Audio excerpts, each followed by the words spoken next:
Tell me I'm not the only one that gets sucked in by Instagram ads. I watch them, and then of course other similar products come up and I watch them too. Next thing you know, I'm buying some of those products, which is how this video came to be. I have some thoughts on the products that I tried, and I thought, you know what? I don't want you to waste your money on these products because some of them are not very good. Others though, I've been kind of surprised by, so I just thought I would come here and share my thoughts on these Instagram ad products that I bought spur of the moment. That's what I do here. Buy things, test them out, give you my review so you can hopefully make better buying decisions if you're thinking about purchasing some of these products. Welcome back to my channel. Welcome if you're new, and let's get into these Instagram ad products that I bought and see what my thoughts are. This first product is a beauty product, and I've actually been asked if I've tried this quite a bit. I think because a lot of us are not getting any younger, so things are not looking quite as lifted as they once did, and that's kind of what this product has to do with, even though it'll work for any age. It's also good if you have some asymmetry going on with your eyes. So this is the Whoosh Corner Brush Eye Stamper. They say that this is the only makeup brush with bristles that are pre-shaped like a V for precise eyeshadow placement. They say, let the brush make the mark. So all you have to do is smudge or smoke it out for perfect, easy eyeshadow. So you have the V-shaped brush here, and on the other end, there's an angled brush. And something to note is that it is quite a bit longer than a traditional angled brush, and it's a little bit wider as well. So my entire order, including tax, shipping, whatever was included, came to $29.60 for this brush. This company does have some other products on their website that look pretty intriguing, but this is the one that I wanted to try the most.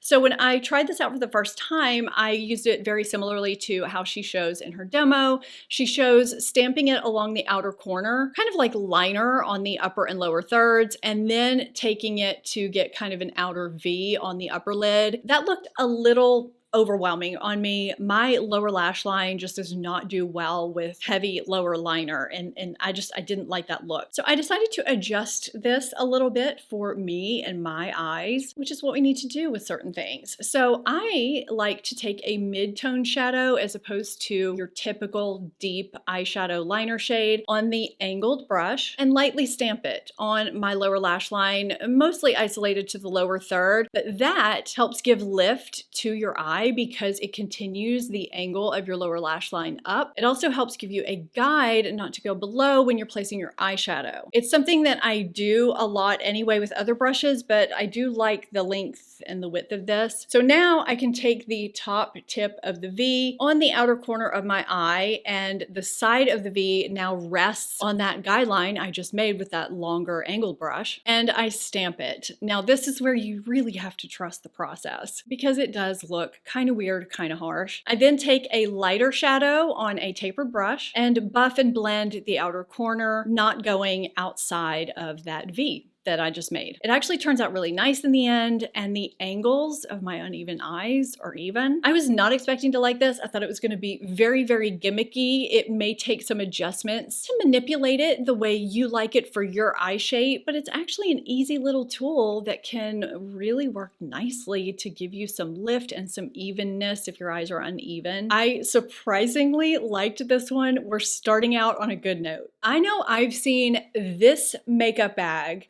in my Instagram feed 100 times.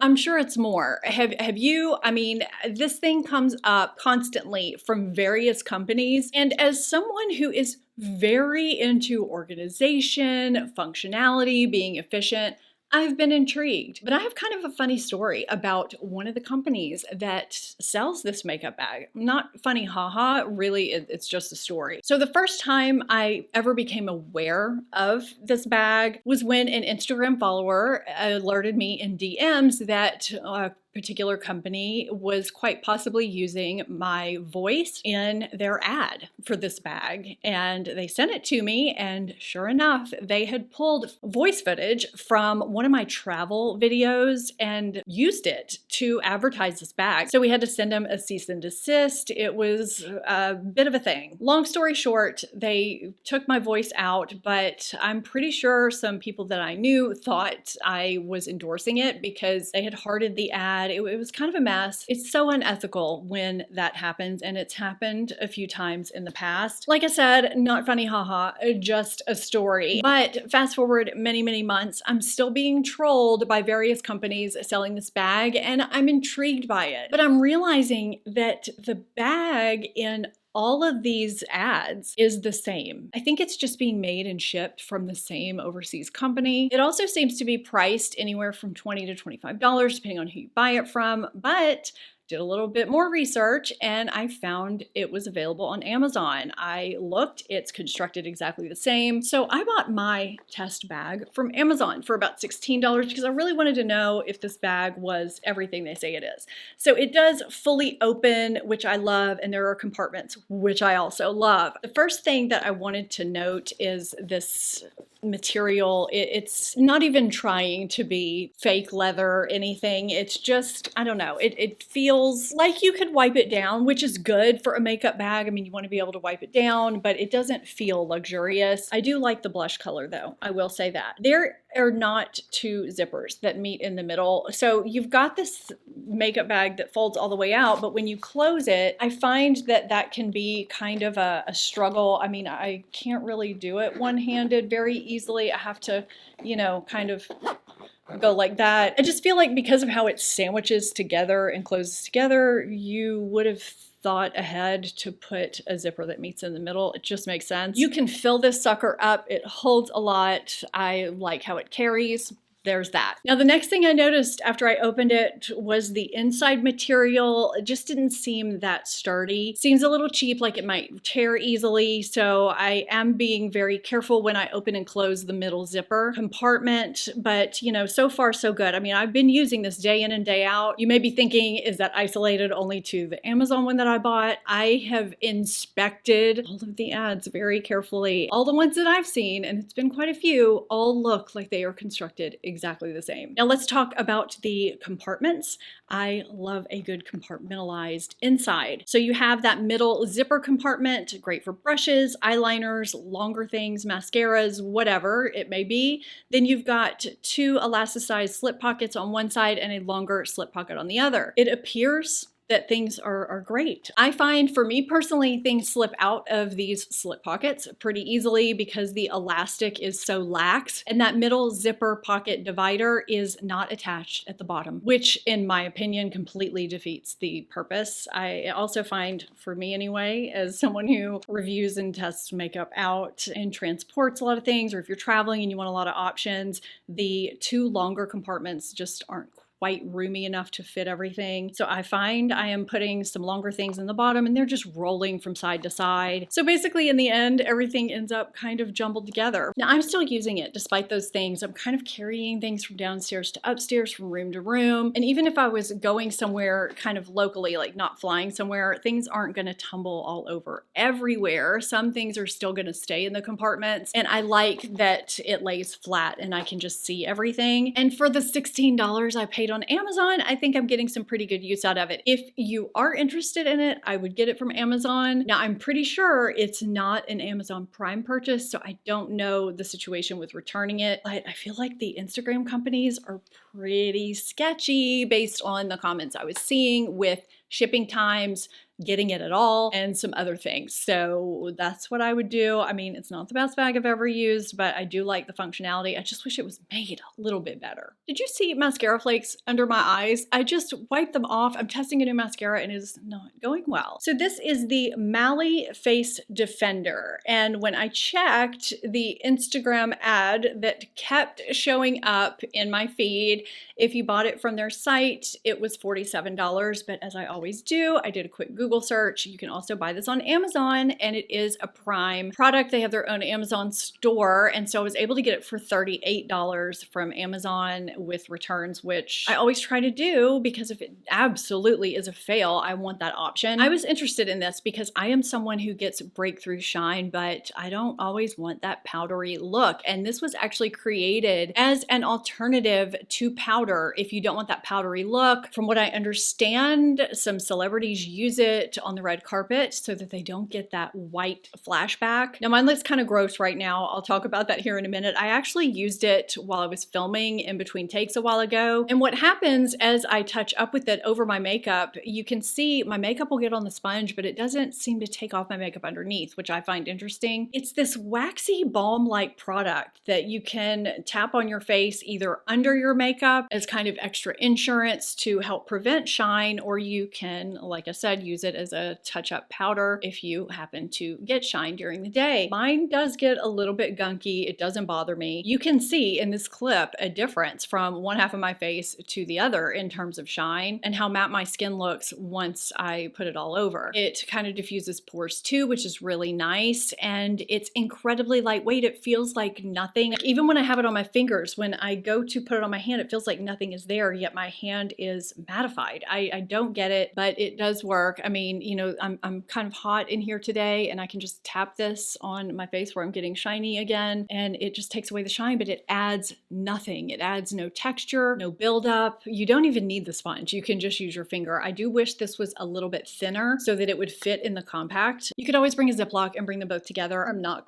quite sure why they make this so fat. My skin is sensitive. This has not affected my skin in any way. I think this is actually a pretty revolutionary product, and I'm glad I tried it. I feel like it's gonna last forever too. There's a ton in here. I'm just not quite sure how to clean this top off. I mean, I've wiped my finger over the top tons of times and none of this gunk comes off. So if any of you have used this product and you know how to get this layer off without wasting product, I would love to know. I'm gonna try and talk about this next product without taking forever. I feel like I could get pretty detailed, but I'm gonna keep it pretty concise if I can. This is the Subtle Beauty Stack. It's a stack of various products that is supposed to allow you to get ready quickly and easily and enhances your natural features. So you can customize things any way you want and purchase each product separately, or you can do a starter stack, which is what I did for $60. That saves you 12%. That came with an additional powder brush, and I added an additional powder blush with mine because the starter stack comes with a cream blush and I wanted the option to have a powder. So the shade that I chose was Garfield, which is light with warm undertones. I'm wondering if they're gonna expand the shade range because their shades are a little strange. In the light range, I don't see any cool or neutral undertones. I only see warm yellow and olive, and there's only 2 fair shades. There's other issues with the shades that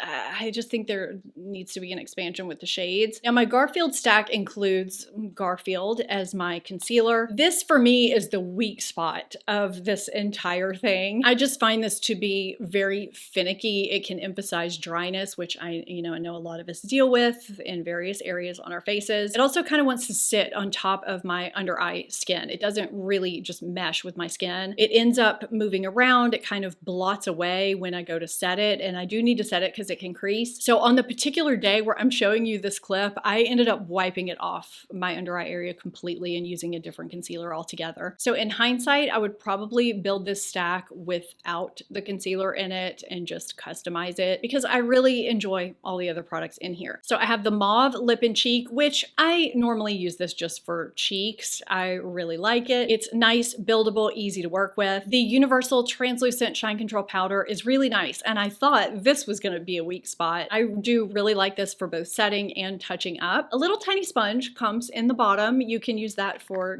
the blush, the powder, whichever. I've mixed it up, used it for all of them, which is kind of cool because if you are traveling and you want a setting powder and you want to bring your stack, you can do that. And then you can take this completely off the stack and just screw the little sponge part into the bottom of it and carry it with you, and you've got the tiniest little touch-up powder during the day. Now the powder blush that I picked, the extra product, is Pink in a Pinch. It has a lot of pigment. I wasn't expecting that, so I did need to buff it out, but it ended up looking really pretty in the end. So moving forward, I tapped my brush off on the back of my hand before I went into my face, and it turns out really, really nice, but this is a great shade, and it does last. I thought the Chai bronzer was gonna be a little bit too light, but it actually looks very nice, pretty, blends out well. Just like with the blush, I need to tap off my brush before applying because it can apply patchy if I don't, but if I do that, things turn out nicely. Now, I think the highlighter could be a little bit disappointing if you're someone who really likes to shine from outer space. But if you like a more natural highlighter that is appropriate for daytime, that's just very, very easy to wear and is great even during the day on your cheeks, your inner corner, and your brow bone. I actually have also applied this to my eyelids and it looks really nice. There are also some eyeshadow duos you can throw in here. I mean, I've just used the bronzer in my crease and this on my lid, and I mean, I have a total face look all from this little stack. Every time I've used this, the end result is nice and natural. It enhances my features, which is exactly what it's intended to do. It's not the cheapest Instagram product, but you know, it's a small business, and I think it definitely serves a purpose for those of you who are traveling. You want something streamlined and easy. You know, for me, there were a couple of weak points, but also a couple of strong points.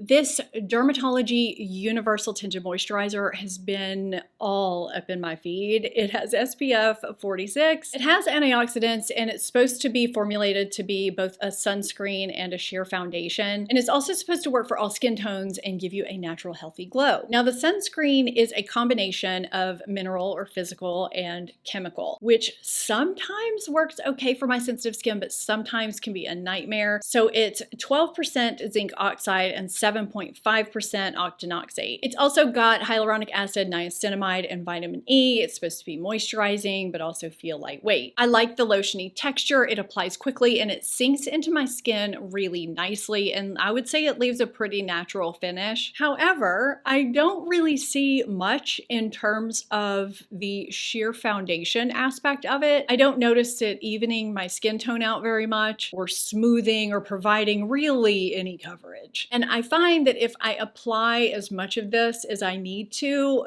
get adequate sunscreen protection, that it does make me greasy. So for me, this is a fine product. There are quite a few really nice tinted moisturizers, tinted sunscreens out there that even things out a lot more, smooth my pores a lot more than this. I was kind of expecting a miracle based on the ads. I wouldn't say this is necessarily a fail, but I also wouldn't say it's this face miracle product that I thought it was going to be based on the ads, at least not for me. I would love to know if you've tried this, what you think, or anything I'm sharing in the video. I mean, that's what this video is all about. I forgot to talk about the price of this product. If you buy it directly from them, it is coming to $36.53, or at least it was back when I bought it, but you can get the legitimate product Prime on Amazon for $27.95. So if you're interested in that, if you have maybe a little bit drier skin than I do, maybe don't need as much evening out, you may want to try it. So I wanted to let you know. There is a brand on Instagram called Alley Oop.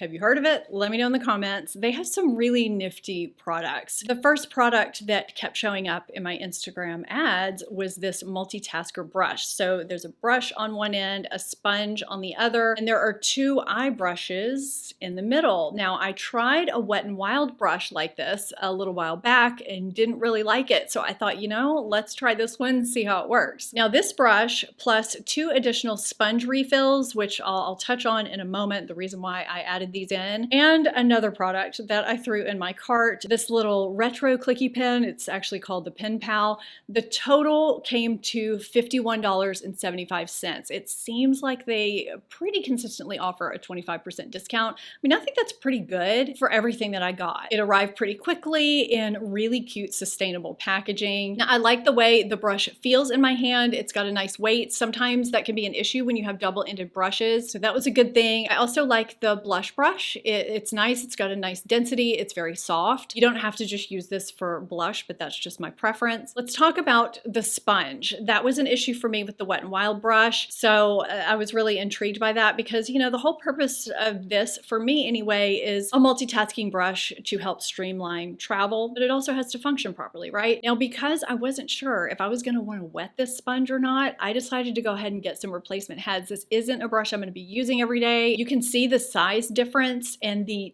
density, the squishability difference between a dry sponge and a wet sponge. So I found when I initially used this that the brush is a little bit too dense and small for foundation when I use it dry. I do like applying product a lot better when this brush is wet. I don't know what that's going to do over time. So I would say if you do plan on doing that, you would need to buy some replacements. But logically, you would need to do that even if you were using it dry because you're still going to need to wash it. Now, when you're using a sponge like this, at least when I'm using it, I just find I have a little bit less control than when I'm using my hand. It's smaller, so it takes a little longer, but if I'm looking to save space, it works. It applied my makeup really nicely. Now, the slanted eye brush works pretty well. I like this little brush. Now, this eye brush, it's a little bit too dense and targeted to be a true multitasker. For me anyway, I needed to still pull out a fluffy brush to get my crease, get my transition area to supplement. But to do the rest of my eye, my lid, my outer corner, it was fine. But it's got some density. But I mean, for the average consumer that's traveling, I think this multitasker is a pretty great idea and it could definitely work. Now this pen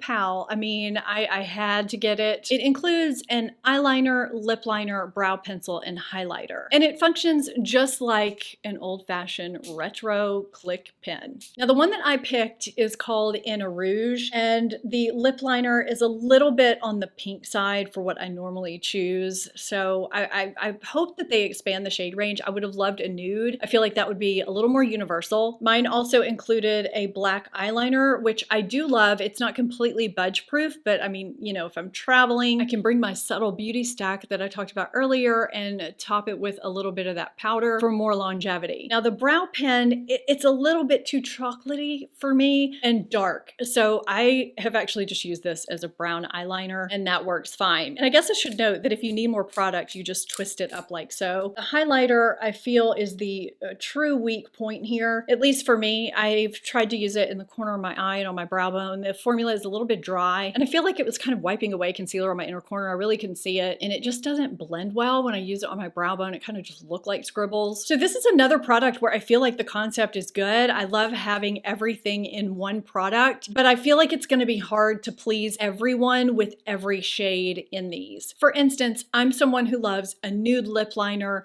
a brown eyeliner, and an ashy toned brow pencil. I basically have that eyeliner here, but I don't have the other two products, and I would have loved to have another lip liner option. I know that's a lot to ask though, and they're trying to make it universal. It's just not quite universal enough for me. But as a beauty YouTuber, I'm probably pickier than the average consumer. I like the concept. My colors just didn't quite hit. I was gonna share a fashion product, an undergarment, if you will. I put it somewhere so I could find it to share in this video, and I can't find it. I've hunted everywhere for it today so I could share it and I can't find it anywhere. So I think I'm gonna save it for another video. That is everything. Let me know your thoughts. This was a last minute video idea. I hope you enjoyed it. If you did, give it a thumbs up and subscribe if you're not already. And if you wanna check out some underrated products I'm obsessed with, I'll have that video here for you that I just put out. There's some great products in there. Thank you so much for watching. I'll see you next time. Bye.